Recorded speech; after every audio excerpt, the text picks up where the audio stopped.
The Titans of Greek mythology were seen as raw forces of nature, primal entities that existed mainly to challenge the gods of Olympus who came later and were more rational.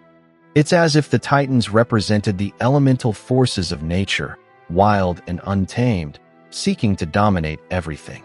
Their concept was more primitive, belonging to an earlier stage of existence before the great Olympian gods arrived to bring order to the world. That's the basic idea. Today I want to go over a list of the most powerful Titans from the first, second, and third generations. Perses. I want to start with three powerful second-generation Titan brothers. They were the sons of the Titan Crius who married his half-sister, Eurybia.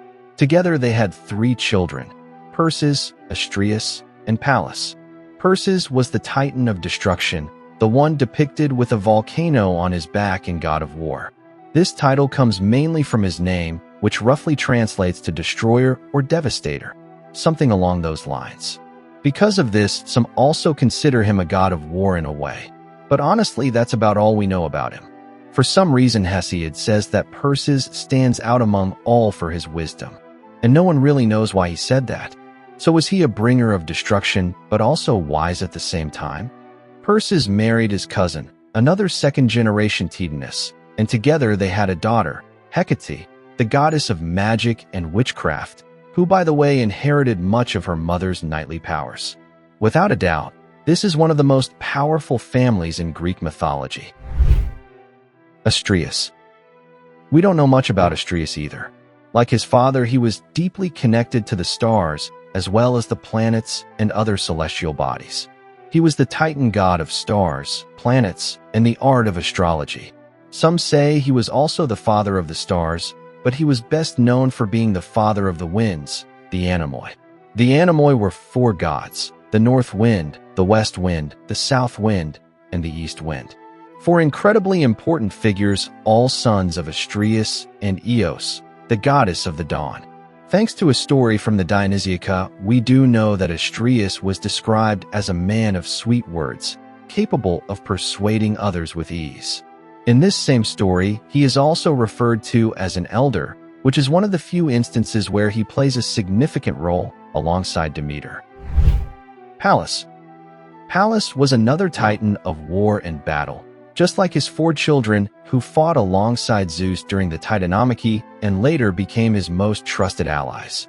The most famous among them are Kratos and Bia. The other two were Zephyrus, the west wind, the goddess of victory, who was particularly close to Athena. These are four fascinating figures in Greek mythology, but they don't appear very often in the myths. Now here's something interesting. You might remember a giant named Pallas, also called Pallant. According to legend, he was killed and flayed by Athena, who then used his skin as a shield. You could argue that these are two completely different figures, of course, but in my personal fan theory, I like to think they were actually the same person. Imagine a fallen Titan, defeated and humiliated only to rise again in another era, this time fighting alongside the giants against the gods. That flayed skin Athena used? It could have been an early form of the Aegis, her legendary shield. But of course, that's just one interpretation. The myths aren't exactly clear on this point. Iapetus. Iapetus was a first-generation Titan, undoubtedly powerful, but nowadays he's mostly remembered because of his children. He's one of those Titans whose legacy is deeply tied to his offspring. And from his bloodline we all came. Iapetus and Clymene were the parents of Prometheus, Epimetheus, Atlas, and Menoetius. And as you know, Prometheus was the one who created the human race. A race that, according to legend, inherited the worst traits from Iapetus' four sons: Prometheus' excessive cunning, Epimetheus' foolishness, Atlas' audacity, and Menoetius' reckless violence. Perhaps because of this, because of his son's creation, Iapetus was said to be the Titan of mortality, meaning he was responsible for defining the lifespan of mortal beings. And that lifespan was meant to be finite. In other words, he didn't just oversee the lifespan of humans, but of all mortal creatures. And no, this had nothing to do with the Moirai, who individually determined when and how each human would die. Instead, Iapetus supposedly established the very concept of mortality itself, setting a limit that could never be surpassed. But this is just one of the many interpretations surrounding him. It's such an interesting concept, and I'd love to know how he would interact with other mortals. No classical author ever imagined a conversation between the Titans. Homer did briefly mention Iapetus, but only to say he was imprisoned, and that's pretty much it. Atlas. Easily the most well-known second-generation Titan, and perhaps the most important one as well. Atlas was the god of endurance and the leader of the Titans in their war against Zeus. So we could say he was Cronus' right-hand man, maybe even a general in that battle.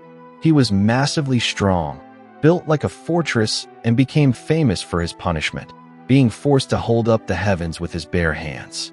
But let me tell you, Atlas is much more than that. Just to give you an idea, he was the one who taught humanity the art of astronomy. Without him, it's very likely that humans wouldn't have even known how to navigate at night. So he was also a god of astronomy, maybe because, well, standing there holding up the sky, he had nothing else to do but study the stars. In fact, it's said that he developed astrology to a level that surpassed all others and ingeniously discovered the spherical arrangement of the stars. Way more than just a strong guy, huh? Helios. The first-generation Titan Hyperion married his sister, Thea, and together they brought forth the lights of the sky, Eos, Selene, and Helios. And we're talking about the elite here, right? Maybe aside from Atlas, these three are the most well-known second-generation Titans. Helios, in particular, often appears as an Olympian like in God of War 3. And honestly, how could he not? The guy was the sun itself, or rather, the sun god. Until Apollo's rise, Helios was the most important solar deity, and he held that status for a long time. It's said that he lived in a golden floating palace above the river Oceanus at the edge of the world. Every day, Helios mounted his chariot pulled by 4-winged horses and traveled across the sky to the land of the Hesperides at the far west of the world, always crowned with the sun's halo. Because he was always up there, Helios shows up a lot in myths as an important witness, or sometimes just to spill some divine gossip. He was a major figure, but as time went on and Apollo's influence grew, Helios started to fade from prominence, as Apollo himself became identified as a solar god. Oceanus. Now let's talk about the big one, Oceanus. He was the eldest Titan and the only one, aside from Cronus, to have a more detailed personality description. We don't really know what Cronus was like, or what Iapetus thought, but thanks to Aeschylus we have a pretty good idea of how Oceanus acted among his brothers. And like many figures in Greek mythology, the name Oceanus could refer to both a person and a place. For the ancient Greeks, he was the great river that encircled the world. Yes, a literal river. The idea was that the flat earth was surrounded by a vast, never-ending stream, the river Oceanus.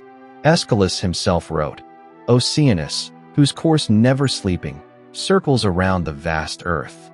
Only later would Oceanus be identified with the Atlantic Ocean, which at the time represented the end of the known world. Either way, Oceanus was seen as a grand, awe-inspiring entity. He was the father of all rivers and the Oceanids. And remember, every river in Greek myths was personified by a god, just like the Oceanids. Some, like Styx, were rivers themselves, others represented streams and springs. But what about his personality? Was he as fierce as his name suggests? Well, not really. First, he refused to take sides in the war between the Titans and the Olympians. He stayed neutral, and because of that, he was spared from the fate of his siblings who were all imprisoned in Tartarus. Instead, he was given a place of honor in Zeus' rule. Honestly, smart move. Some even say he went further and secretly conspired with his daughters to ensure Zeus' victory, pulling the strings from the shadows. But that doesn't quite match Aeschylus' depiction of him. You see, Oceanus is actually a minor character in the play Prometheus Bound. And in that story, he appears as timid and fearful, a man who constantly bends before Zeus' power and arrogance. So instead of being a clever schemer, he was simply afraid. He didn't play mind games like some kind of Greek Littlefinger.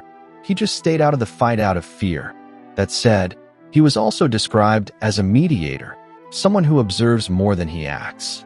He's a layered, complex figure, just like many Greek gods. But make no mistake, Oceanus was undeniably powerful.